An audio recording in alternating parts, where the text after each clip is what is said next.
퇴근 후 시원하게 씻고 나와 냉장고에 넣어둔 차가운 맥주 한 캔 꺼내 마시면 이게 바로 행복이라는 생각이 절로 듭니다. 세계인이 가장 사랑하는 술 맥주는 어떻게 처음 탄생하게 된 것일까? 맥주는 말 그대로 보리를 발효시켜 만든 술을 말하는 것으로 맥주 비어는 마신다라는 의미의 라틴어 비베레에서 유래했다고 합니다. 기원전 4000년경 농경사회가 막 시작된 메소포타미아에서는 보리와 밀이 풍부했습니다. 그래서 이곳 사람들은 곡식을 발효시켜 빵을 즐겨 만들어 먹었는데 가끔 빵이 되지 못하고 액체가 돼버린 실패작들이 나왔다고 합니다. 그러던 어느 날 아까운 마음에 이걸 먹어봤더니 알딸딸 어쩐지 기분 좋아지는 느낌적인 느낌. 바로 이렇게 해서 맥주가 탄생하게 된 것이라고 합니다. 하지만 처음 만들어진 맥주는 지금과는 좀 달랐습니다. 커다란 도간에 담긴 맥주의 윗부분에는 곡식 찌꺼기가 떠있고 바닥에는 쓴맛이 나는 잔여물이 가라앉아 있었다고 합니다. 그래서 맥주를 마실 때 꼭 빨대를 이용해 마셨다고 합니다. 이런 맥주는 눈에는 눈, 이에는 이로 유명한 함무라비 법전에도 실려 있는데 비어홀, 그러니까 술집 주인이 상태가 나쁜 맥주를 팔거나 이물질을 넣어 팔면 물에 넣어 수장한다는 법이 있었다는 것입니다. 이미 이때부터 맥주는 대중적으로 마시던 술이 돼 있었던 셈입니다. 이렇게 메소포타미아에서 시작된 맥주는 이집트로 퍼져가게 됩니다. 특히 피라미드 건설에 동원된 일꾼들에게 하루 평균 4에서 5리터의 맥주가 제공될 정도로 꼭 필요한 음료로 대접을 받게 됩니다. 사실 여과하지 않은 맥주는 빵보다 더 많은 단백질과 비타민 B를 함유하고 있어 일꾼들에게 적당한 영양소를 공급해 줄 수 있을 뿐 아니라 기분 좋게 일할 수 있게 활력을 주기도 했기 때문입니다. 마치 우리가 일하다 마시는 막걸리처럼 말입니다. 또한 이집트에서 맥주는 장례식의 필수품이 되기도 했습니다. 왕의 무덤에는 와인과 맥주를 채워 넣은 방이 있고 벽에는 맥주를 만드는 모습이 벽화로 그려져 있으며 심지어 무덤에 맥주 양조 시설을 만들어 놓을 정도였으니 말입니다. 뿐만 아니라 일반 백성들 역시 벌레에 물리거나 상처가 났을 때 소독약으로 맥주를 쓰기도 하고 체하거나 위장병에 걸렸을 때도 마치 만병통치약처럼 맥주를 마셨다고 합니다. 이후 맥주는 그리스인들과 로마인들에 의해 유럽으로 건너갔고 중세 수도원들의 수도사들에 의해 다시 한번 획기적인 발전을 하게 됩니다. 아, 배고파. 수도사들은 금식기간 동안 자신들이 마실 수 있는 음료를 찾다 맥주에 눈을 돌리게 됐고 맥주에 과일이나 꽃을 넣어보기도 하고 쌉쌀한 맛을 내는 홉을 넣은 맥주를 개발하는 등 다양한 맥주를 탄생시켰습니다. 결국 수도원 맥주는 오늘날 유럽 맥주의 바탕이 됐다고 합니다. 그러다 다시 19세기 중엽 우리에게도 익숙한 프랑스의 미생물학자 파스테리에 의해 맥주를 장시간 보관할 수 있는 저온 살균법이 개발되면서 맥주는 이제 본격적으로 산업화 단계에도 접어들게 됩니다. 그렇게 수천 년 전 메소포타미아에서 시작돼 이제는 어느덧 대한민국에서도 즐겨 마시게 된 술 맥주. 다음 영상에서는 과연 어떤 맥주들이 있는지 맥주의 종류에 대해 알아보겠습니다. 세계인들이 가장 사랑하는 술 맥주. 하이네켄, 버드와이저, 기네스, 칭따오, 블랑, 테라, 카스, 칼스버그, 밀러, 스텔라, 벡스, 필스너, 호가든, 산미구엘, IPA 등등 그 종류만도 3만 가지가 넘습니다. 세상엔 무슨 맥주가 이리도 많은지 오늘은 맥주의 종류에 대해 알아볼까 합니다. 먼저 맥주를 만들기 위해선 크게 4가지가 꼭 필요합니다. 바로 메가, 홉, 물, 그리고 효모입니다.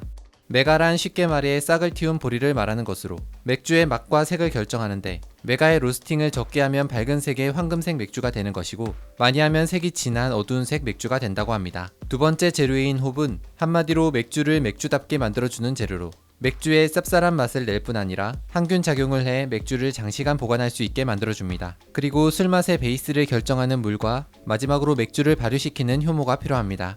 효모는 맥주의 알코올과 탄산을 만드는 역할을 하는데 바로 여기서 어떤 효모를 쓰느냐에 따라 맥주의 종류가 달라집니다. 맥주는 크게 라거와 에일 두 가지로 나뉩니다. 오늘은 그중 에일 맥주에 대해 알아볼까 합니다.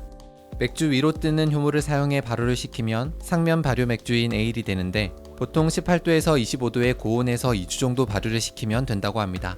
냉각시설이 개발되지 않았던 과거엔 이 에일 맥주만 있었습니다. 지난 영상에서 다룬 중세 수도원에서 만든 맥주들도 대부분이 에일 맥주였다고 합니다. 에일은 상온에서 발효시키기 때문에 탄산이 적고 깊은 맛을 내며 꽃이나 과일 등의 향이 풍부한 것이 특징이라고 합니다. 지금까지 내가 라거를 좋아하는지 에일을 좋아하는지 몰랐던 사람이라면 나는 꽃향이 나는 맥주가 맛있던데? 그렇다면 당신의 취향은 에일이란 사실. 특히 여성들한테 인기가 있는 호가든이나 1664 블랑 등이 바로 대표적인 에일 맥주에 속합니다. 에일 맥주는 대규모의 저온 저장 시설이 없는 작은 양조장에서도 만들 수 있기 때문에 요즘 한창 인기를 끌고 있는 수제 맥주 중 상당수가 이 에일 맥주에 속한다고 합니다. 에일 맥주는 다시 또 여러 종류로 나뉘는데 그중 하나가 바로 페일 에일입니다. 18세기 영국에서 처음 개발된 페일 에일은 색이 어둡지 않아 창백하다는 뜻의 페일이란 이름을 갖게 됩니다. 당시만 해도 보리를 볶는 기술이 부족해 대부분의 맥주는 짙은 갈색이나 검정색이었다고 합니다. 그러다 볶는 기술이 발달해 옅은 금색을 가진 맥주가 탄생했고, 이렇게 고급 기술이 들어간 페일 에일은 그래서 무척 비싼 맥주였다고 합니다. 아메리칸 페일 에일, 잉글리시 페일 에일, 인디아 페일 에일 등 만들어진 지역이나 나라에 따라 탄생한 다양한 페일 에일 중 조금 특별한 것이 IPA로 알려진 인디아 페일 에일입니다. 인디아란 이름 때문에 인도에서 만들어진 거 아니냐 생각하기 쉽지만 이건 사실 영국에서 만들어졌다고 합니다. 19세기 인도를 식민 지배하던 영국은 인도로 갈 때 에일 맥주를 실어 보냈는데 긴 항해에 맥주가 상해버리기 일쑤였다고 합니다.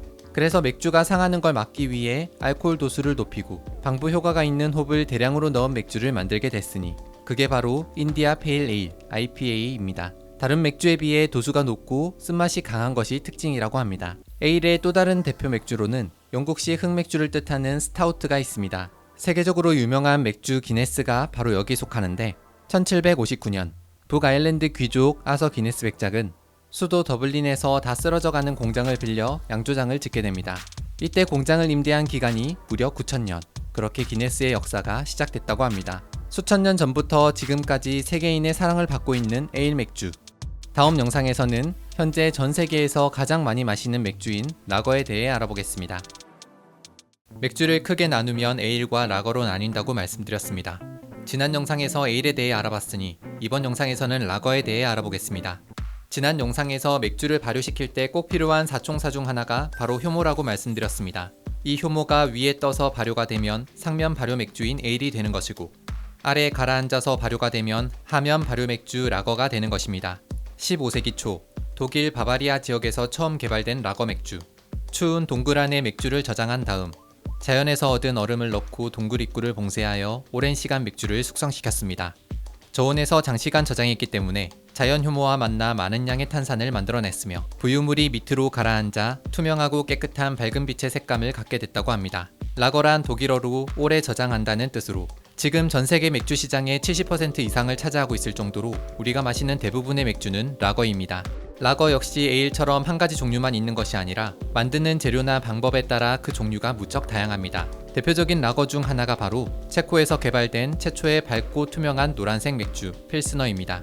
1838년 체코의 플젠이라는 도시에서 작은 혁명이 하나 일어납니다. 혁명의 이유는 너무 맛이 없는 맥주 때문. 맥주 맛에 화가 난 플젠의 시민들은 13,000병의 맥주를 거리에 쏟아버리고 자신들이 직접 맥주를 만들겠다고 나섭니다. 그렇게 수소문 끝에 독일에서 요셉 그롤이라는 양조 기술자를 데려와 맥주를 만들게 됩니다. 그리고 드디어 1842년 11월 11일 플젠의 첫 맥주가 모습을 드러내게 됩니다. 하지만 공개된 맥주를 보고 사람들은 경악을 하고 맙니다. 당시의 맥주는 모두 어두운 색깔이었는데 플젠의 맥주는 너무나도 밝은 황금빛을 띠고 있었던 겁니다. 이거 맥주 다시 엎어야 하나? 고민하다 일단 마셔본 맥주는 그야말로 신세계. 지금까지 한 번도 마셔본 적 없는 시원하고 강렬한 맛의 압권이었습니다. 그렇게 플젠의 맥주란 뜻에서 필스너란 이름을 얻게 되었고, 밝고 투명한 맥주가 대세가 되는데 결정적인 역할을 하게 됩니다. 또 이 필스너 맥주는 쓴맛이 강한 것이 특징입니다. 나는 라거가 좋지만 에일처럼 씁쓸한 맛을 느끼고 싶다면 필스너 맥주를 마시면 좋다고 합니다. 필스너 우르켈, 스텔라 아르투아 등이 바로 필스너 맥주인데, 필스너 맥주는 다시 만드는 지역에 따라 체코식 필스너, 독일식 필스너, 유럽식 필스너 등으로 나뉩니다. 이 필스너 맥주는 대서양을 건너 미국에도 진출을 하게 되는데 이때 큰 문제가 하나 있었다고 합니다. 유럽의 보리와 미국의 보리가 품종이 달라 아무리 해도 그 맛이 제대로 나지 않았던 겁니다. 그래서 보리 100% 대신 옥수수와 쌀을 20% 정도 섞는 방식으로 맥주 제조법을 변경하게 됩니다. 이게 바로 아메리칸 라거라고 합니다. 버드와이저, 밀러, 칭따오, 우리나라의 카스, 하이트 등이 모두 아메리칸 라거로 필스너보다 단맛이 살짝 돌고 부드럽고 가벼운 것이 특징이라고 합니다. 그런가 하면 필스너가 인기를 끌자 이를 벤치마킹해 탄생하게 된 맥주도 있습니다. 바로 페일 라거입니다. 원래 독일 라거에 비해 연한 색을 가지고 있어 창백하다는 뜻의 페일이 붙어 페일 라거가 된 것인데, 풍부한 탄산과 청량감, 깔끔한 뒷맛이 특징으로 하이네켄과 칼스버그가 이 페일 라거에 속합니다. 이 밖에도 영국식 페일 에일처럼 붉은빛을 가진 비엔나 라거부터 훈제향이 나는 스모크드 비어, 라거계의 흑맥주 둔켈, 오크통에 담아 지하실에서 숙성시키는 켈러 비어까지 다양한 색깔과 맛을 가진 라거들이 있습니다. 앞으로는 또 어떤 맥주가 탄생해 우리 입맛을 사로잡게 될 것인지 지금까지 라거 맥주에 대해 알아봤습니다.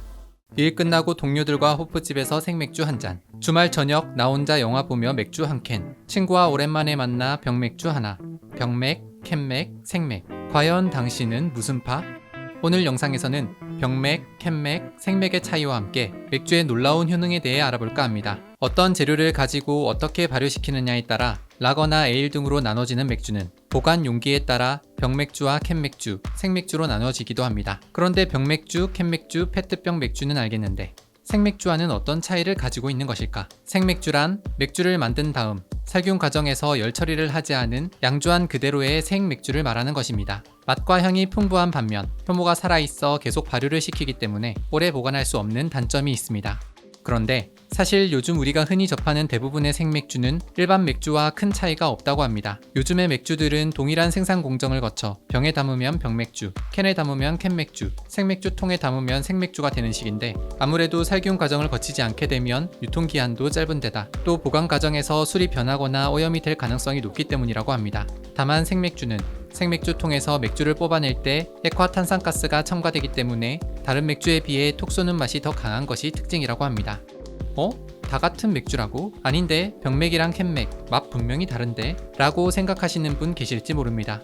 그건 맥주의 보관 용기나 보관 과정에서 맛의 차이가 일어났을 가능성이 높습니다. 가령 효모를 사용한 맥주는 특히 햇빛에 취약합니다. 보관 과정에서 병이 직사광선에 노출되다 보면 맥주의 성분이 변해 맛도 변할 수 있다고 합니다. 가끔 가슴속까지 뻥 뚫리는 시원한 맥주를 마시고 싶다며 맥주를 냉동실에 넣어두는 사람도 있습니다. 하지만 그렇게 되면 맥주 본연의 풍미를 잃게 되고 또 맛이 분리돼 묽어지고 쓴맛만 강해진다고 하니 냉동실 맥주는 가급적 피하는 것이 좋다고 합니다. 사실 맥주는 딱 맛있는 온도가 따로 있습니다. 여름엔 4에서 8도, 겨울엔 8에서 12도 정도로 마셔야 탄산가스의 맛도 제대로 살고 거품도 알맞다고 하니 기억해 두시면 좋을 것 같습니다. 또 하나 놀라운 사실은 언뜻 맥주도 술이다 보니 건강이 무조건 나쁠 것 같다는 생각이 들지만 적당히 잘만 마시면 오히려 건강에 도움이 될 수도 있다는 것입니다. 맥주에는 단백질과 비타민 B군, 미네랄, 크롬, 셀레늄, 다당류 등 다양한 영양소가 풍부합니다. 이 중 크롬은 나쁜 콜레스테롤 수치를 낮춰주는 데 도움을 주며 다당류는 세포 재생을 도와 면역 체계를 강화하는 데 도움을 줄 수 있다고 합니다. 그래서 독일의 한 지방에서는 감기에 걸렸을 때 맥주를 따뜻하게 해서 마시는데 그러면 꽉 막힌 코를 뚫어주고 혈액순환도 잘 된다고 합니다. 특히 맥주의 효모는 노폐물을 제거하는 효과가 있어 피부 미용에도 도움을 줄 수 있는데 가령 여드름이 생겼을 때 김이 빠진 맥주를 화장솜에 적셔 5분 정도 올려주면 여드름 진정에 도움이 된다고 합니다. 그래서 미인의 대명사로 알려진 클레오파트라 역시 맥주 거품 목욕을 자주 즐겼다고 하니 앞으로 김 빠진 맥주 버리시지 말고 잘 활용해 보시기 바랍니다. 마지막으로 맥주에 들어있는 섬유질과 소염 성분은 소화를 도와 변비 치료에도 도움이 될 수 있다는 사실입니다. 하지만 이 모든 건 맥주를 적당한 양을 마셨을 때로 최적의 양은 맥주 한 잔, 그러니까 350ml 정도를 마셨을 때입니다. 그 이상이 되면 오히려 건강에 해가 될 수 있다고 하니 맥주 마시는 게 건강에 좋대 라며 마구 드시는 일 절대 없으시길 바랍니다.